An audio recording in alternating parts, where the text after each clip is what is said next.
Indonesia mempunyai kekayaan gastronomi dan kuliner yang luar biasa.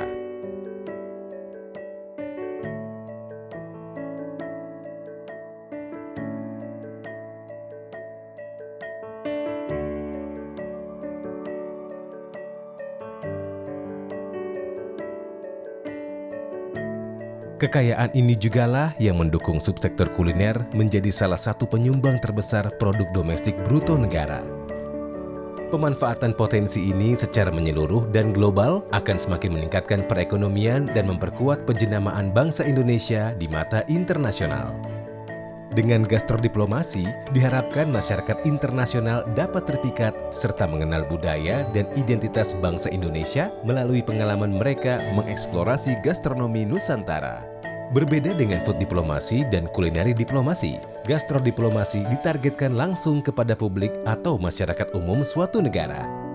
Untuk itu, Direktorat Kajian Strategis Kementerian Pariwisata dan Ekonomi Kreatif bersama dengan tim kajian gastronomi Pusat Penelitian Kewilayahan LIPI telah melakukan penelitian awal mengenai citra gastronomi Indonesia di media sosial untuk memperkuat gastrodiplomasi Indonesia. Berikut adalah hasil temuan kami. Industri kuliner Indonesia memiliki potensi kuat untuk berkembang. Sektor ekonomi kreatif memiliki kontribusi besar bagi produk domestik bruto nasional. Berikut adalah ekosistem gastronomi Indonesia pada saat ini. Kekayaan makna makanan Indonesia ini merupakan suatu hal yang sangat penting dalam membangun gastronomi Indonesia dan sangat berpengaruh kepada keberhasilan diplomasi melalui gastronomi. Sehingga singkat kata, gastrodiplomasi itu merupakan soft power yang so powerful untuk kejayaan bangsa Indonesia di dalam menjalankan misinya sebagai bangsa yang besar, bangsa yang kaya. Demikian pendapat saya. Secara praktis, gastronomi meliputi banyak hal, dari mulai bahan makanan hingga narasi sejarah. Dari segi ekonomi, keragaman gastronomi Indonesia adalah modal kultural dan ekonomi yang dapat dikapitalisasi.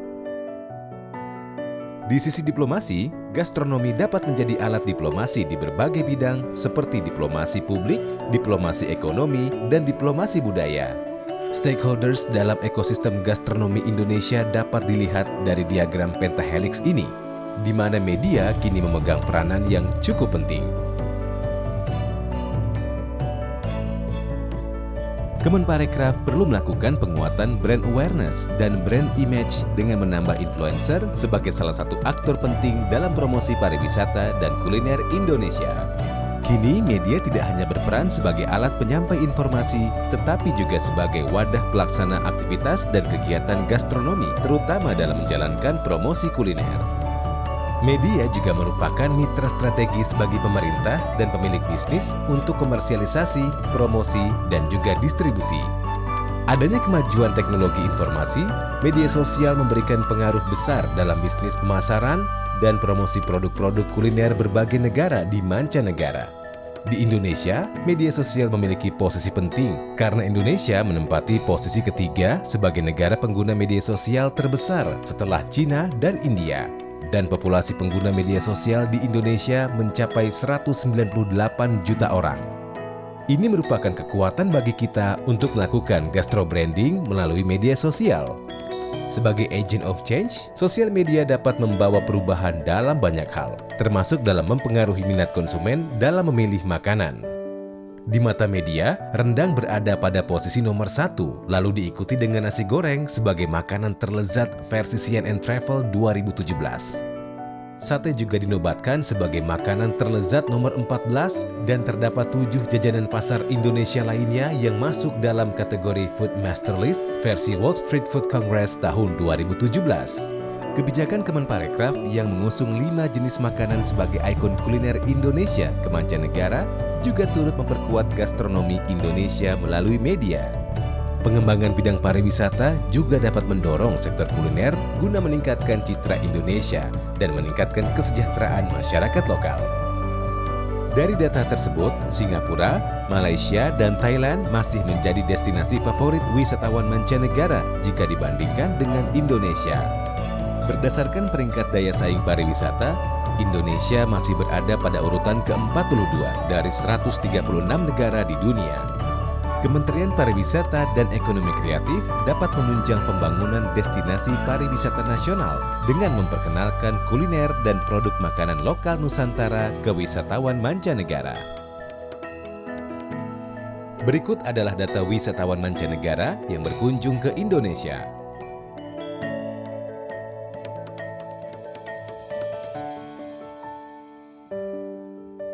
14 dari 18 provinsi di Indonesia telah menjadi destinasi favorit. Dimulai dari Bali dengan wisatawan terbanyak yang berasal dari Australia dan Tiongkok, Riau dan Kepulauan Riau yang banyak dikunjungi oleh wisatawan dari Malaysia dan Singapura, DKI Jakarta dengan wisatawan dari Tiongkok dan Malaysia, serta Nusa Tenggara Barat dengan wisatawan terbanyak yang berasal dari Australia dan Inggris. Indonesia mempunyai peluang untuk memperkenalkan budaya makan dan masakan populer yang diselaraskan dengan lidah pengunjung wisatawan mancanegara di setiap provinsinya.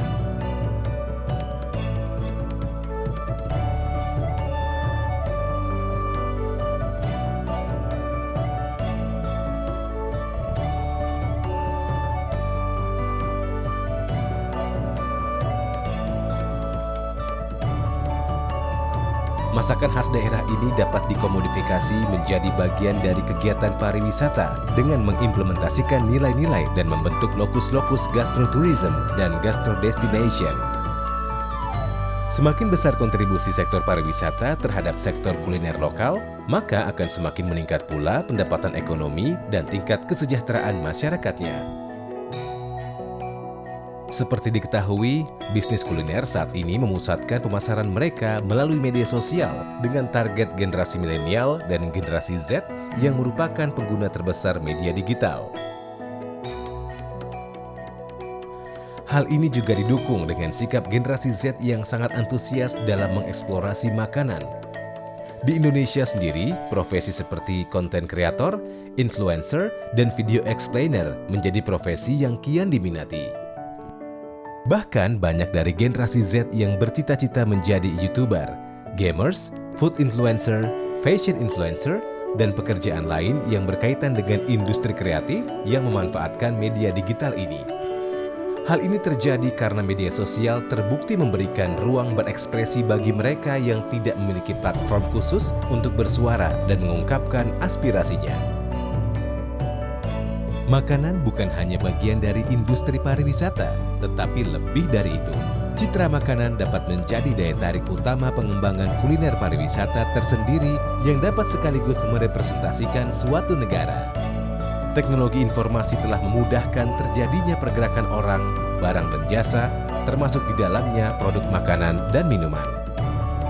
Dan kini, perkembangan teknologi dan aktivitas promosi menjadi satu kesatuan, di mana teknologi menjadi tonggak utama dalam pemasaran ide maupun komoditas.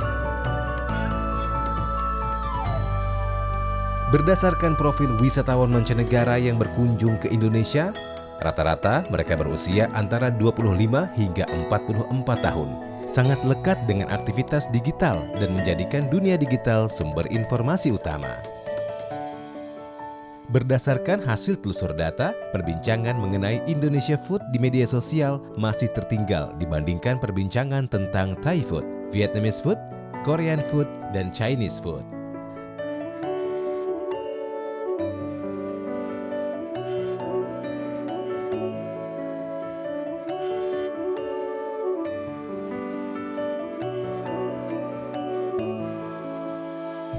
Salah satu media sosial yang cukup digemari saat ini adalah platform Instagram, di mana penggunanya sudah mencapai lebih dari 1 miliar di seluruh dunia. Banyak pengguna Instagram menyebut dirinya food influencer dan foodstagrammer, walau tanpa latar belakang pendidikan kuliner. Untuk meningkatkan engagement seluas-luasnya, mereka mengunggah kualitas foto dan video layaknya profesional. pemerintah dapat mengisi celah melalui perencanaan strategi promosi yang lebih terorganisir melalui platform Instagram dan media sosial lainnya, serta menjadi penggerak para influencers Indonesia dalam memperkuat narasi gastronomi. Presentasi konten yang disampaikan para influencers lokal berpotensi dikenal secara global jika dibangun dengan strategi dan konsep branding media sosial yang lebih terpadu. Proses branding adalah proses yang sifatnya akan selalu berkelanjutan dan tidak akan pernah putus. Oleh karena itu, karena gastro sebagai bagian daripada 6 aspek dalam nation branding, maka produk-produk gastro sebenarnya bisa berimplikasi terhadap hal-hal yang meningkatkan ekonomi, baik ekonomi suatu negara ataupun ekonomi dari diaspora yang ada di dalam konteks tersebut. Dalam strategi yang jangka panjang, maka mempersiapkan dan mencoba memikirkan membangun, kalau dalam konteks misalnya media, itu menjadi sebuah literasi terhadap gastro. Jadi kampanyenya tidak sebatas bahwa kita akan ada di mana-mana produk gastro kita dan kemudian kita memperkenalkan proses produk tersebut dari awal hingga akhir, tapi kemudian kita membangun kesejarahan dan konstruksi di dalam proses bernarasi atau bertutur terhadap produk makanan tersebut. Apapun milik dari gastro ini adalah sebuah artefak budaya, sebuah budaya yang tidak terpisahkan, bagaimana budaya itu adalah milik dari sebuah komunal, sebuah komunitas, dan tentunya akan menjadi sebuah identitas bangsa.